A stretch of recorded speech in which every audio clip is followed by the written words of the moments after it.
Hai semua, welcome back to my channel di SW. Today we gonna unbox the newest GPU from AMD Radeon, that is RX 6900 XT, yang dimana ini adalah varian dari Sapphire Nitro Plus. Ini adalah kompetitor dari RTX 3090, yang dimana ya RX 3090 itu merupakan adalah GPU 4K King yang harganya selangit. Oke, langsung aja ya. Tampak depan Sapphire Nitro Plus, ada 4K UHD, 16GB memori, PCIe, AMD RDNA 2 architecture. Di atas di sampingnya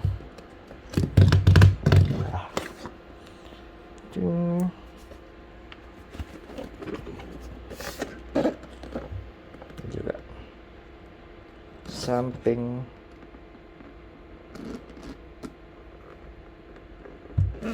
sayangnya dalam pembelian ini tidak ada free game, ada promo game sama sekali. Astaga, saya berharap ada gratisan. Ini adalah spesifikasinya atau fitur ya.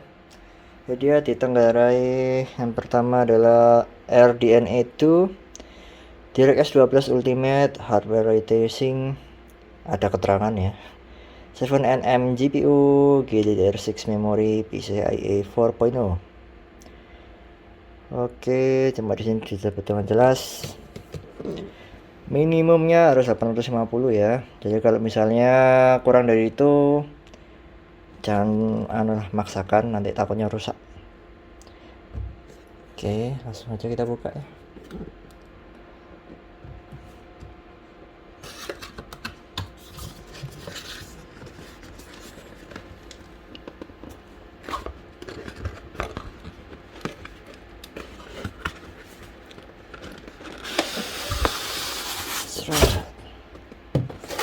Seperti biasa, kotaknya ini kita singkirkan terlebih dahulu dikarenakan terlalu besar. Oke, this is a moment of truth. Bentar, tangan saya berkeringat.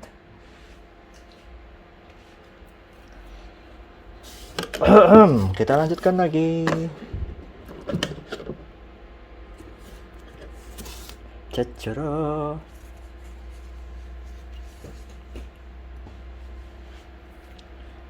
Jadi dia itu ada quick guide. Sapphire itu merupakan salah satu AIB partner dari AMD ya, dari dulu sekali. Sama kayak Zotac dan Palit serta ya AIB-nya Nvidia berapa. ARGB, ada BIOS settingnya juga ya ini. Terus ini manufakturernya Hong Kong. Bagian dari Cina juga. Langsung saja. Tidak dapat ya kabel power. Dulu kan dapat biasanya. This is so big.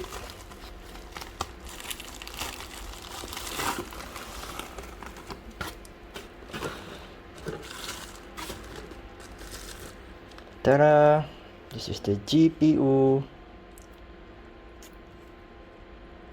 Bentar, seperti biasa saya mau nyikirin ini dulu. Besaran men.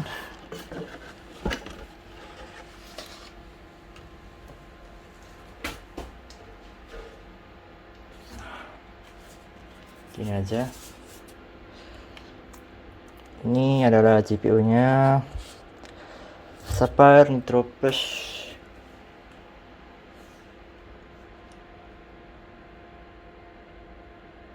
Cuma saya herannya kenapa kok nggak pakai ya PCIe cap. Ini kelihatan value banget, tapi nggak murah. Ini tampak depan,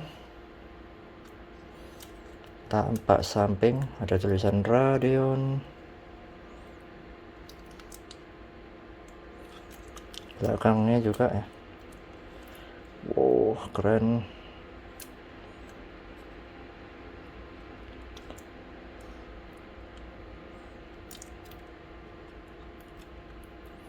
Nah, padahal di sini ada ininya. Depannya ini ada cap-capnya juga pelindung. Kenapa di sini nggak ada? Tapi ya sudahlah. Jadi karena ini masih baru ya, kita kelintek saja.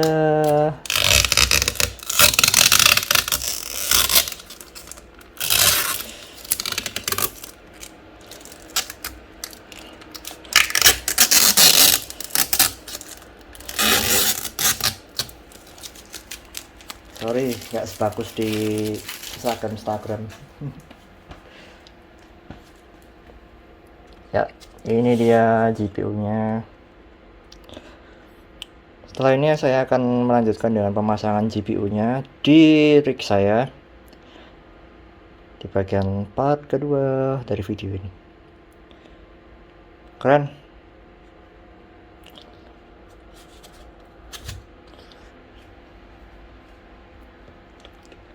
Oke, kita lanjutkan dengan pemasangan di dalam rig dan mencoba untuk menjalankan GPU ini. Ya, tapi tunggu dulu.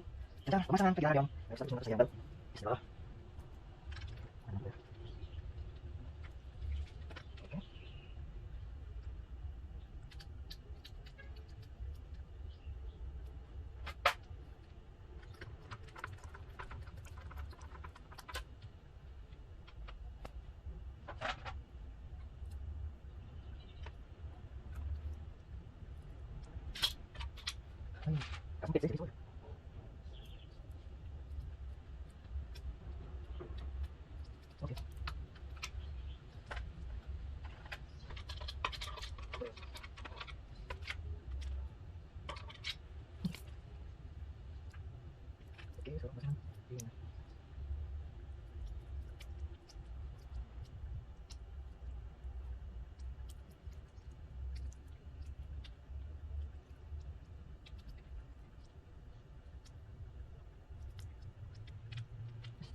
Akhirnya selesai juga dipasang VGA Sapphire Radeon RX 6900 XT Nitro Plus version. Ya, tanpa basa-basi lagi, saya akan menyalakan PC-nya. Bismillah.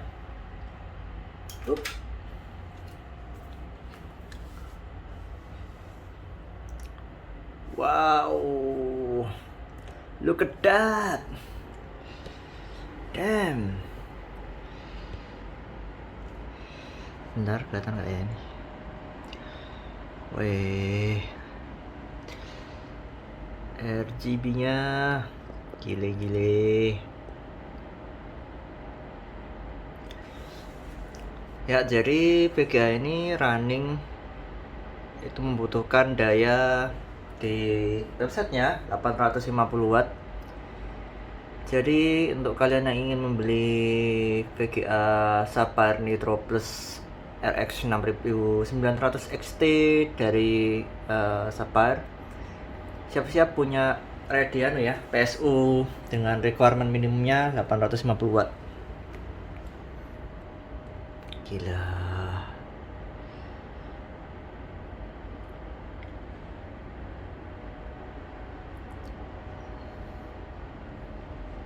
Keren sih ini. Oke, langsung saja kita coba testbed perbandingan ini dengan RTX 2080 Ti saya sebelumnya. Let's go.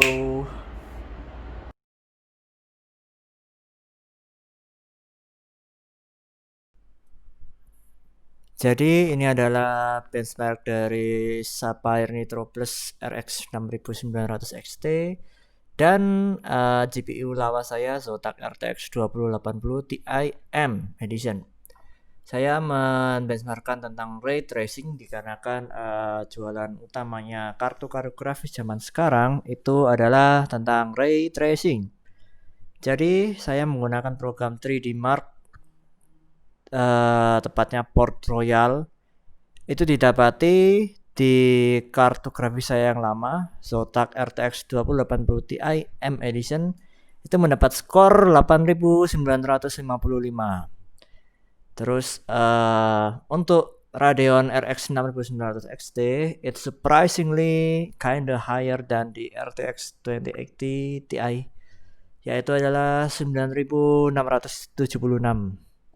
Saya kaget ternyata di benchmark sintetik Radeon mengungguli RTX 2080 Ti yang dimana itu 1112 dengan RTX 3070, yang berarti dia telah mengungguli flagship 2 tahun yang lalu. Nice job AMD. Kita beranjak ke benchmark selanjutnya, yaitu adalah DirectX 12 benchmark. Saya nggak tahu di 3D Mark ini adalah termasuk DirectX 12 Ultimate atau bukan, tapi yang jelas itu tercantumnya DirectX 12. Jadi menggunakan Time Spy dengan default res-nya kayaknya 2K juga 2K atau 1440.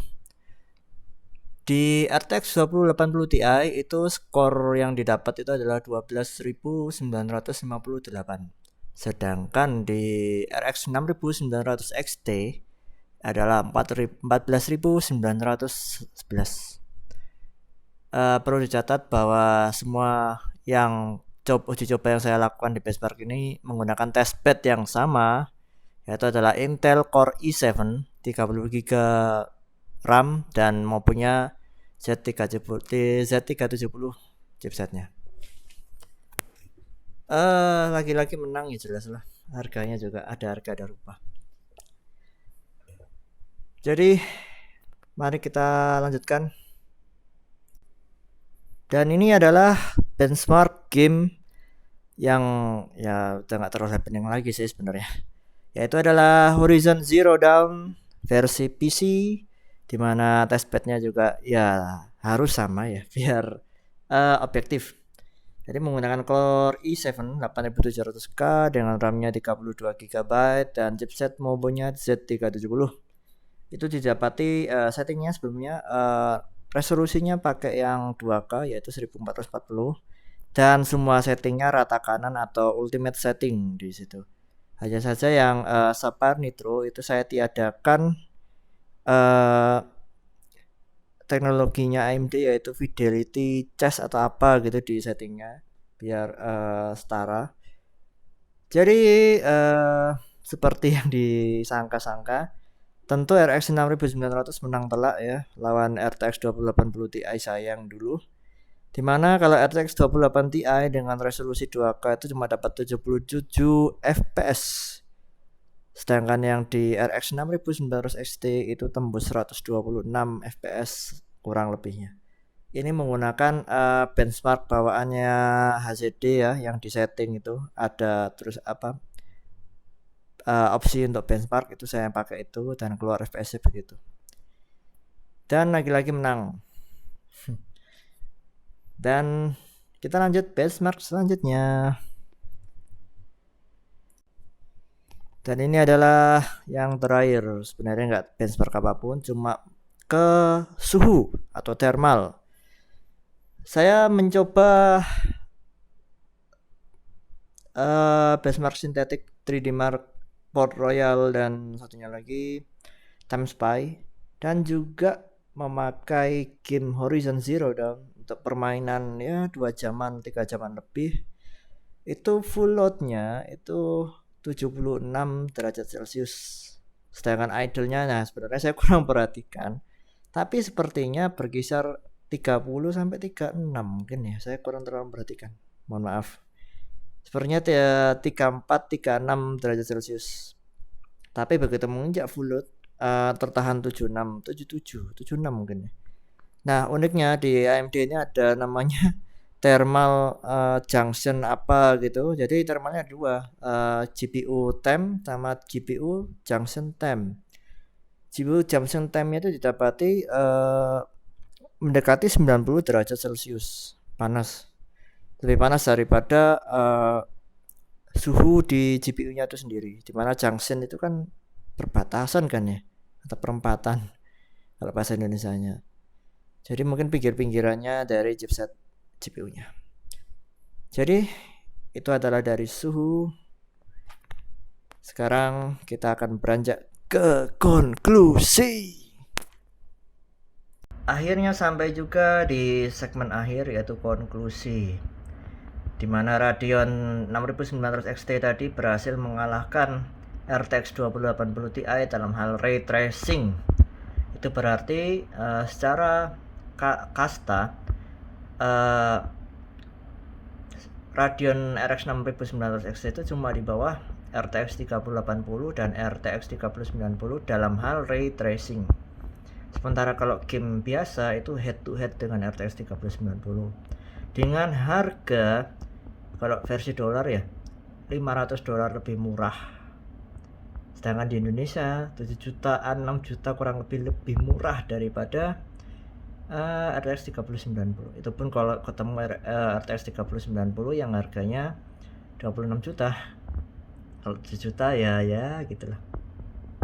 Fiturnya sangat membantu, terutama saya suka freezing ya, karena dia reduce screen tearing dan dia punya AMD anti lag sesuai namanya. Dia mereduce lagging dan latency, serta ada enhancing yang dia tuh membantu untuk reduce screen tearing dan lag juga, dan latency. Itu sangat membantu, terutama kalau game-game kompetitif. Saya main CSGO itu memang terasa gitu loh. Jadi waktu menekan keyboard dan mouse-nya itu jauh lebih, aktuasinya lebih cepat. Jadi kayak nggak ada jeda gitu. Begitu ngetik menggerakkan WASD itu langsung gerakannya itu lebih cepat gitu. Reaksi daripada pergerakan gamenya. Apakah worth? Well, kalau kamu tidak memperdulikan DLSS, dimana itu fitur saktinya Nvidia saat ini yang tidak dimiliki oleh Radeon, maka saya bilang ini worth. Dalam catatan, kamu tidak peduli DLSS dan budgetmu ya nggak sampai bisa beli 3090 karena ini memang head to head sama 3090. Tapi kalau kamu ngincernya 3080 ray tracing aja, kita ngincer yang game biasa yang wah gitu, lebih hebat lagi, dan budget cuma ada sekitar 14 juta sampai 16 juta, ya mending 3080. Cuma karena saya kebanyakan gamingnya hardcore ya, jadi VRAM yang saya butuhkan tentu 10 GB ke atas. Ini kan VRAM-nya 16 GB, sedangkan RX 3080 dia itu cuma 10 GB. Oke, segitu saja. Jadi saya berani berkata bahwasanya Super Radeon RX 6900 XT ini adalah mantep gile. Ini adalah GPU Radeon kedua saya. Yang pertama adalah RX 580. Yang saya benar-benar puas dengan kinerjanya. Ini benar-benar high end sekali. Fiturnya kepake semua. Kalau kamu tahu semua fiturnya. Jadi kalau ada yang bilang Radeon drivernya bla bla bla bla, itu dulu men. Memang ada beberapa backward compatibility yang game-game zaman dulu yang belum terupdate. Tapi ya saya agak berani menjamin karena AMD kayaknya bakal long list support ya terhadap game-game backward yang dulu-dulu. Dikarenakan AMD kan jadi pembuat chip maker PS5 dan Xbox Series X, dan sama-sama RDNA 2 untuk PlayStation 5 dan Xbox Series X di Radeon RX 6900 XT ini. Jadi tenang aja, masalah software insya Allah juga nggak kalah dengan Nvidia sekarang. Cuma dia minusnya tetap satu, DLSS. Jadi tidak bisa membantu ngeboost frame rate dengan kompensasi visual yang agak diblurkan dikit. Ya, AMD zaman dulu, dari dulu memang terkenal raw performance-nya tinggi. Oke, sekian dulu dari saya. Like, dislike apabila Anda suka dengan video ini, atau tidak suka juga tidak apa-apa. Jangan lupa subscribe channel saya agar saya dapat mengembangkan channel saya lagi ke lebih yang bagus lagi dalam membuat video-video dan informasi seputar game, gadget, komputer, dan lain-lain. Oke, seperti biasa, tetap lakukan 3M, cuci tangan, jaga jarak, makan bergizi, sholat atau berdoa, beribadah jangan lupa, dan juga jangan lupa juga berolahraga karena masih pandemi. Oke, stay safe everyone. And bye bye. Have a good day everyone. Assalamualaikum warahmatullahi wabarakatuh. And see you later at the next time.